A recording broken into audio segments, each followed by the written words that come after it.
Imagine this. You're standing in a room full of people who smile at you, who nod in agreement with everything you say, who seem to admire your every move. You feel powerful. You feel seen. But here's the disturbing truth. You're not powerful. You're performing.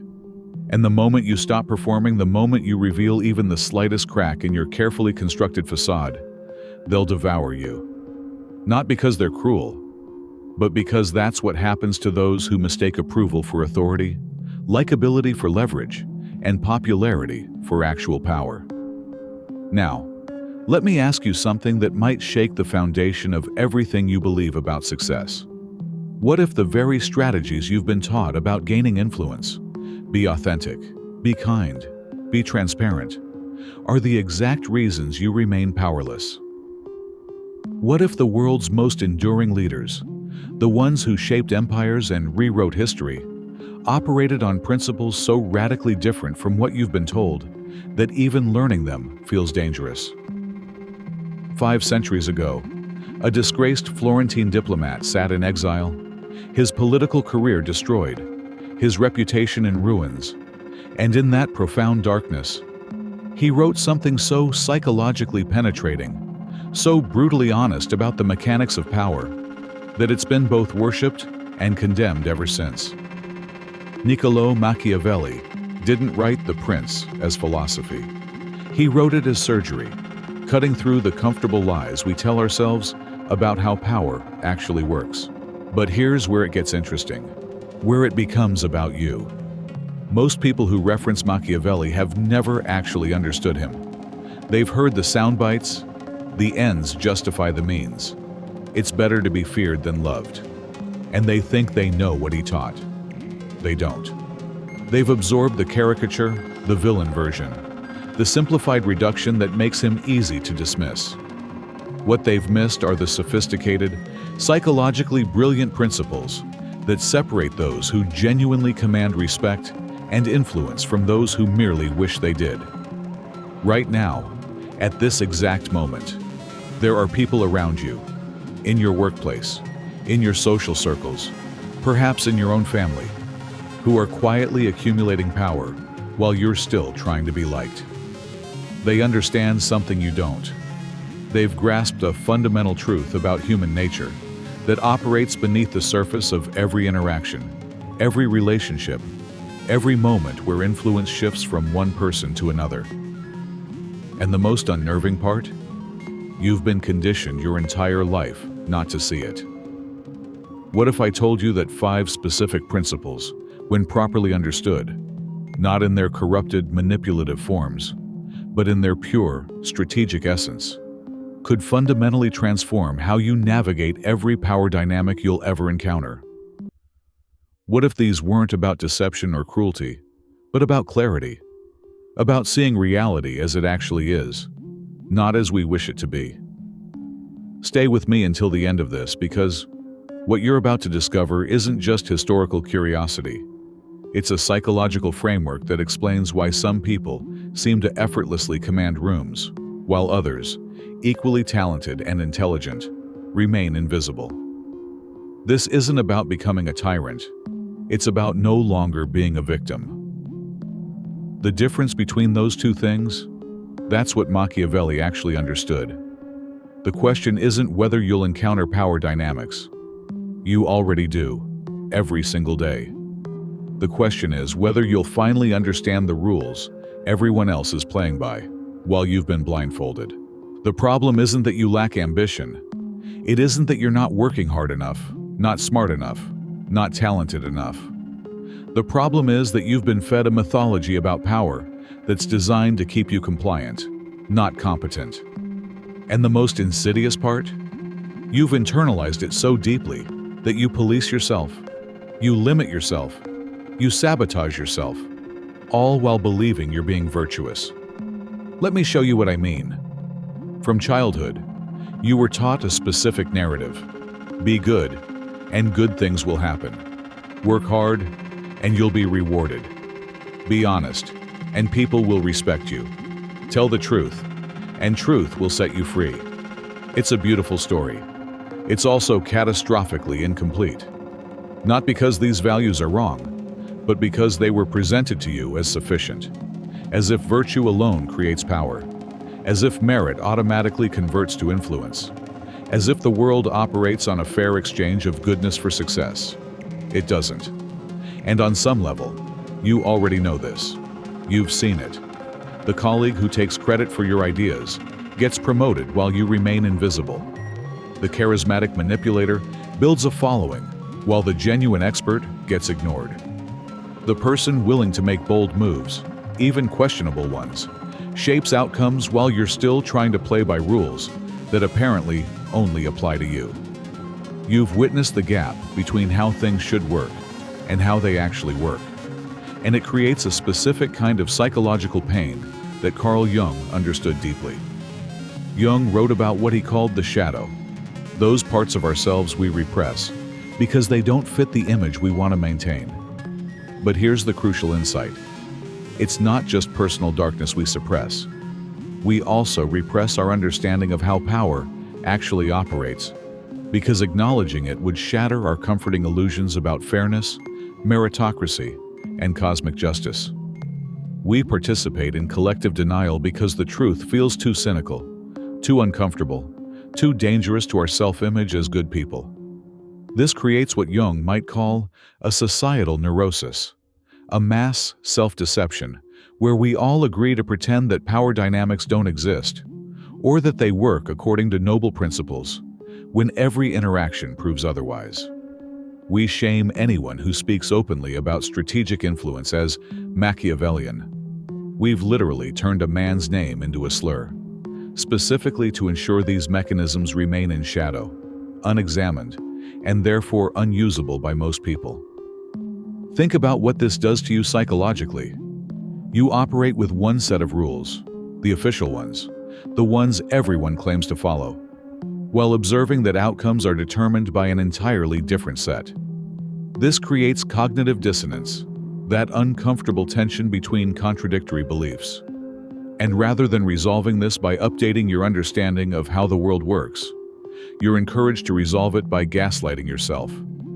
I must not be good enough yet. I need to work harder. I need to be more authentic. I need to give more, sacrifice more, prove more.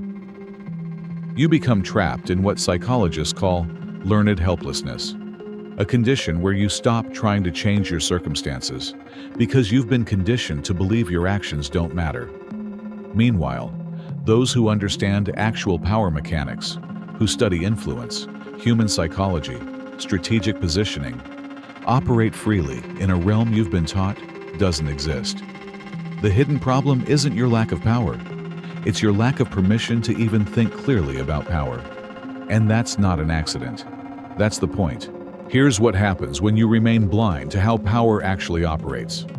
You don't just fail to gain influence.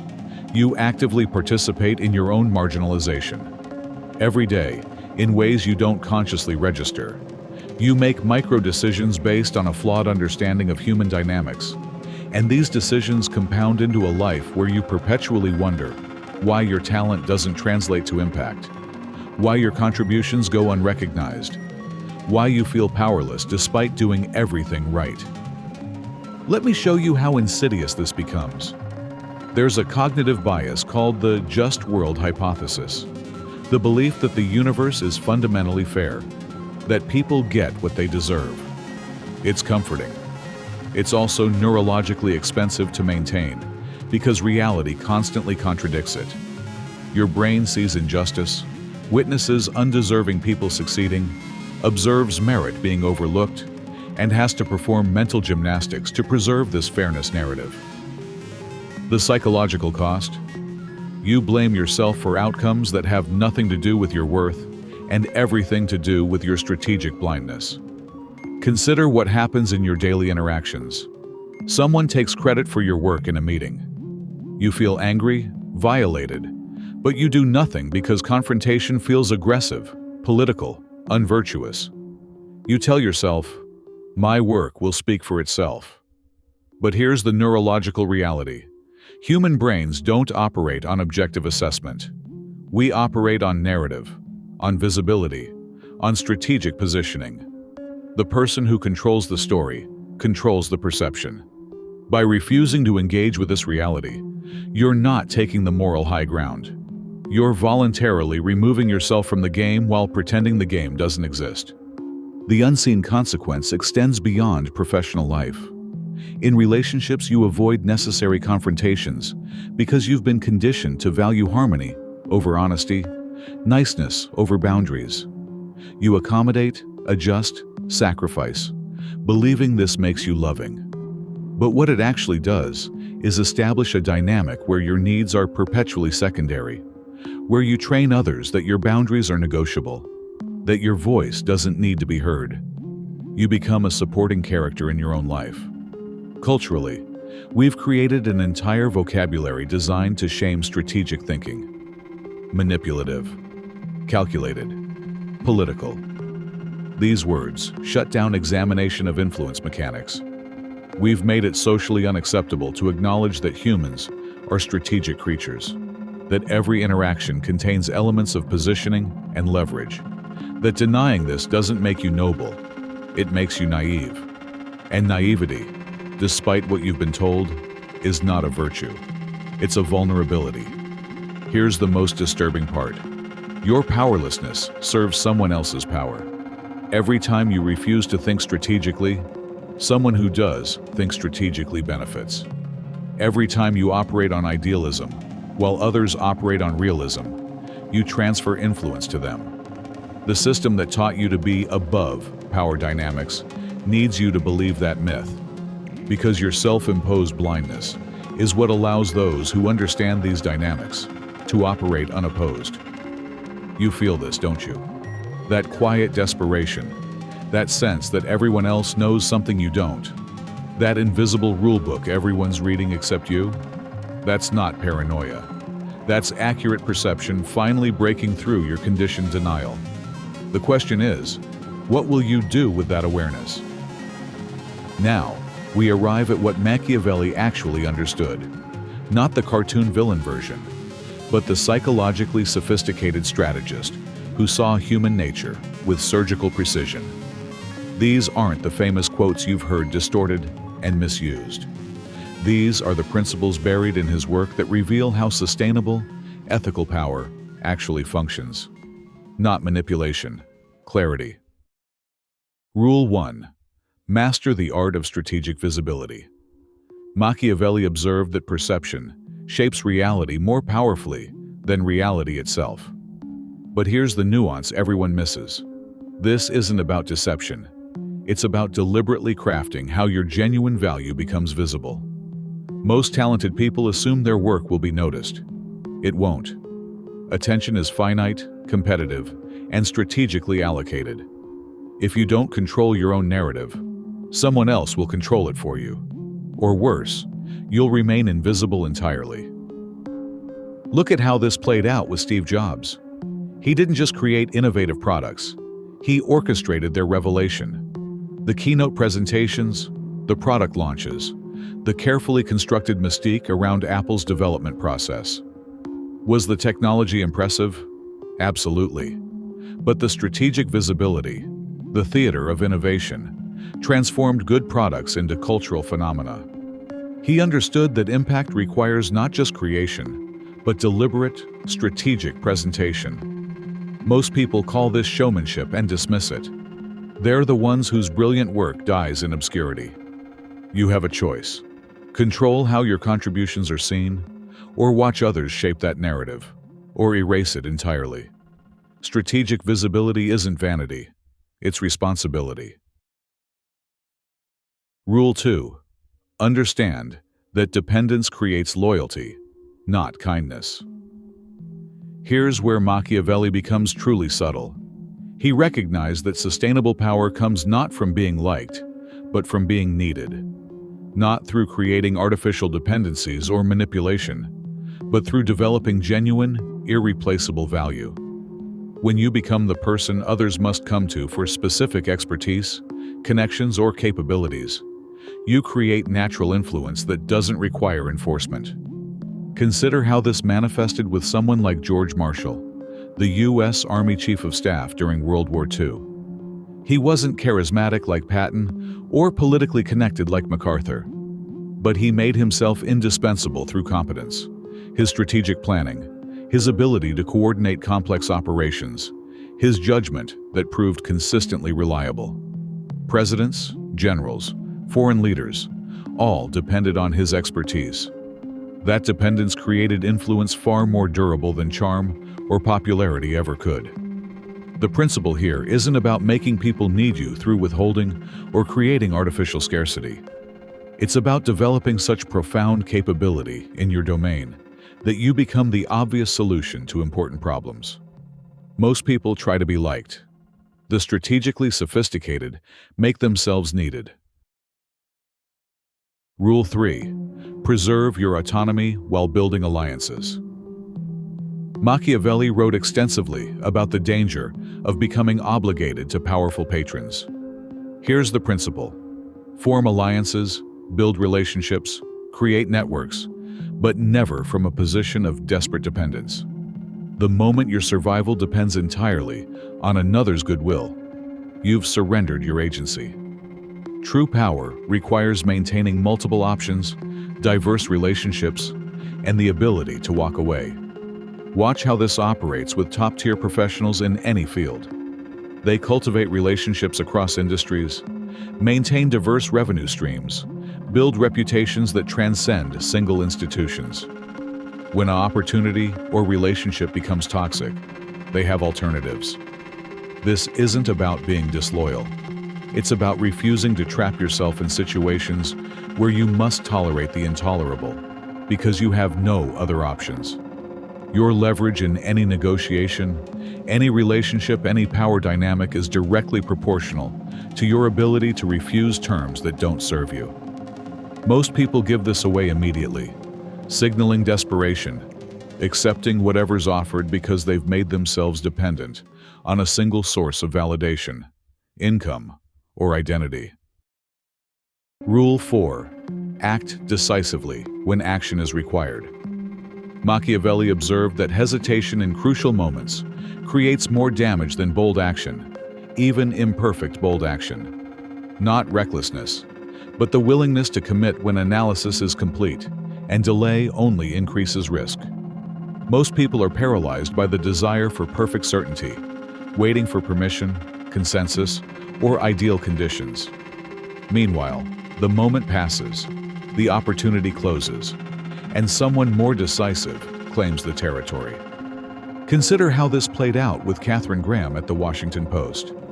When presented with the Pentagon Papers decision, she faced enormous pressure, legal threats, political consequences, potential financial ruin.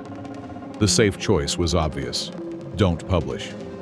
But she understood that certain moments demand courage, that hesitation would forever compromise the paper's credibility and her own authority.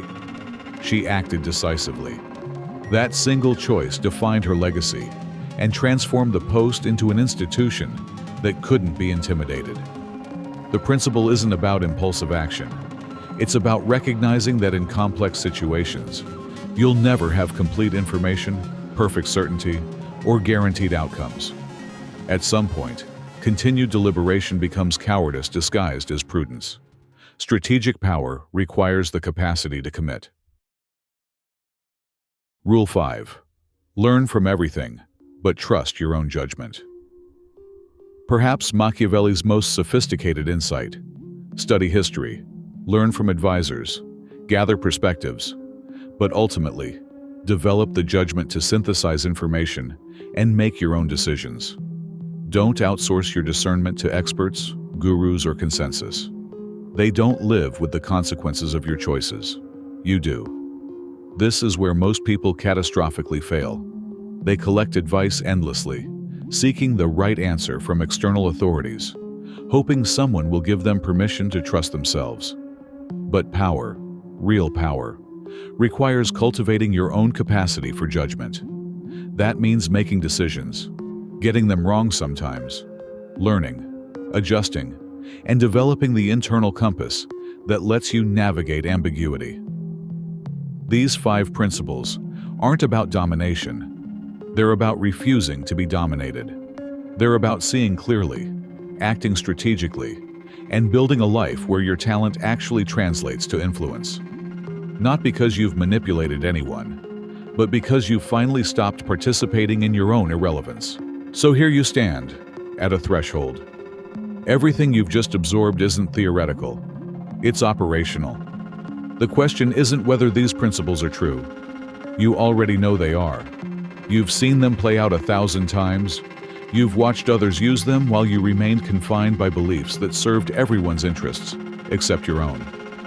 The question now is whether you'll finally give yourself permission to think strategically, to see power dynamics clearly, to operate in reality, rather than in the comforting fiction you've been sold. Understand this. Choosing not to engage with how power actually works isn't neutrality. It's not virtue. It's surrender. Every moment you refuse to master strategic visibility, someone else shapes your narrative. Every day, you prioritize being liked over being needed. You make yourself disposable. Every time you hesitate when decisiveness is required, someone with less talent but more courage claims the opportunity. You don't get to opt out of power dynamics. You only get to choose whether you'll understand them or be subject to them. Machiavelli wasn't teaching cruelty. He was teaching sight. The ability to see human behavior as it actually is, stripped of the romantic myths we use to avoid uncomfortable truths. And here's what makes that sight truly powerful. Once you see clearly, you can't unsee. You'll notice the patterns everywhere.